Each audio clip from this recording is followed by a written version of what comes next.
الحمد لله رب العالمين والصلاة والسلام على سيد الأنام والمرسلين وبعد. ملګری افغانستان بار بار ماته دا خبره کوي چې د دیوبندیت په نامه د دیوبندیت دپاره د ښه دیوبندیت دپاره په پښتو ژبه کې کم کتاب شته.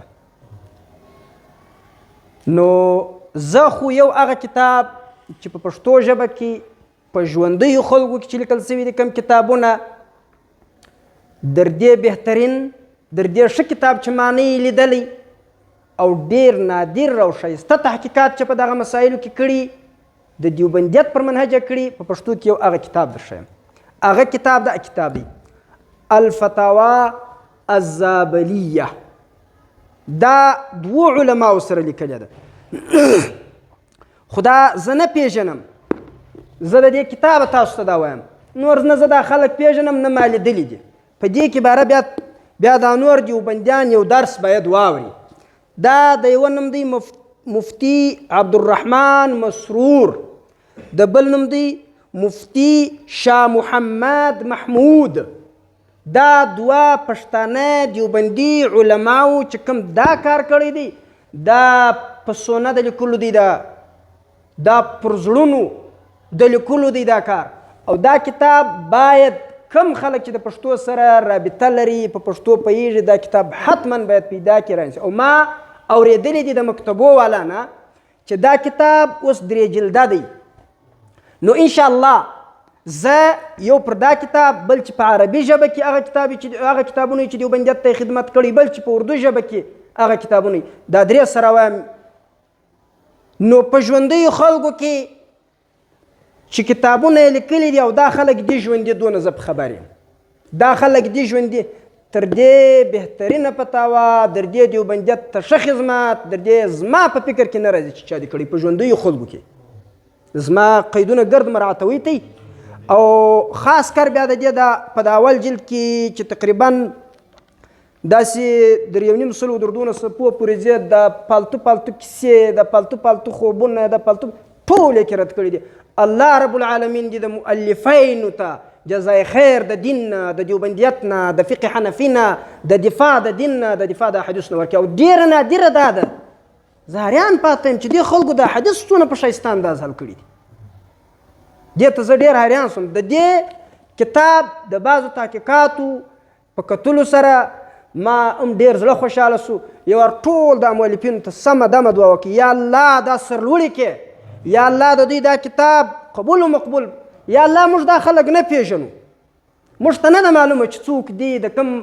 ځای دی، کومه ژبه به وایي، په کوم طریقه به ګایېږي. نور خو پښتانه دي خو بس دا کار یې د دین کړی دی او الله دا کار یې په خپل عالي دربار کې قبول کړي. او ټول تیغ به ټول دا اراده یې د دا کتابه وه. زما خو دا کتاب پیدا کړی دی او اوس دا 3یم جلد چې نسته دا یم پیدا کوم، که 4م رالی هغه هم پیدا کوم. او هر چا ته دا دعوت ورکوم دا کتاب د افغانستان ګوټ ګوټ ته باید ورسیږي، د پاکستان ګوټ ګوټ پښتنو ته باید دا کتاب ورسیږي. او که څوک غواړي چې ښه دیوبندیت زده کړي بس همدلته شته دا په پښتو کې دا کتاب. یوه خبره زه دیوبندیانو ته بله کوم، هغه دا ده وروره خپل ژوندي خلک سپورټ کوي. هېڅ نه کېږي. اوس چې دا مولوي صاحب دی زه د صفت وکړم اوس خلک به بیا ما نه مني، دا چې دا ختم کوي. خدای دې بیخي ما نه په ومني، خدای دین دې ومني، خدای بس د ده څه دې زده کړي، زما دا مه منئ، د ده دا ومنئ. دغه شی باید دیوبندیان د خپله ځانه ختم کړي، خپل خلک برداشت کړي.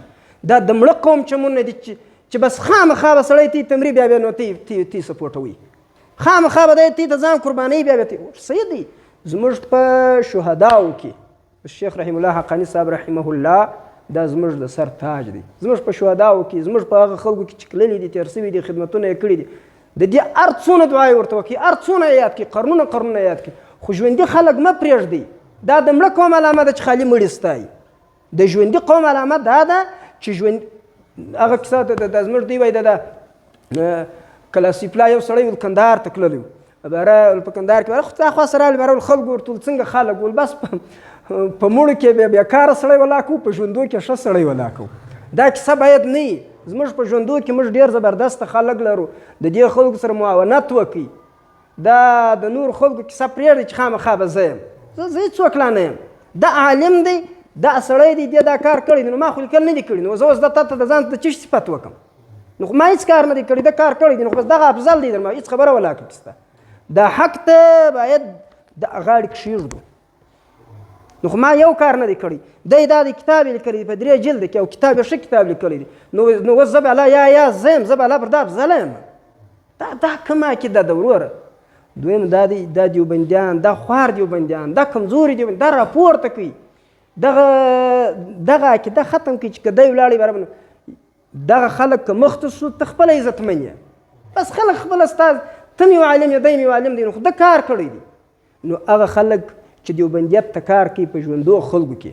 ډېر ښه خدمتونه کوي دا خلک د دې اواز در خلکو ورسوي مفتي ندیم صاحب اطال الله بقاءه دیوبندیت ته خدمت کوي کار یې د خلکو غوږو ته ورسوي مولانا ساجد نقشبندي صاحب دیوبندیت ته کار کوي کار یې د خلکو د غوږو ورسوي ډېر ښه ملا دی انشاءالله د هغه په کتابونو مې یو بحث خدای کول کوم او مفتی عبدالاحد منصور صاحب حفظه الله پاک دې په دنیا او په آخرت سر لوړه کړي والله که زه د غیر چا صفت وکړم الحمدلله نن په حدیثو کې هغه کوم مقام لري نو ګوره چشتي د حدیثو سره یې وفا کړې ده دا زموږ اواز چې اوس در خلکو رسېږي د ده په واسطه او د ده په توسل رسېږي نو که دا نه وای نو په ډېر وخت به زموږ دغه درد و دغه غم دغه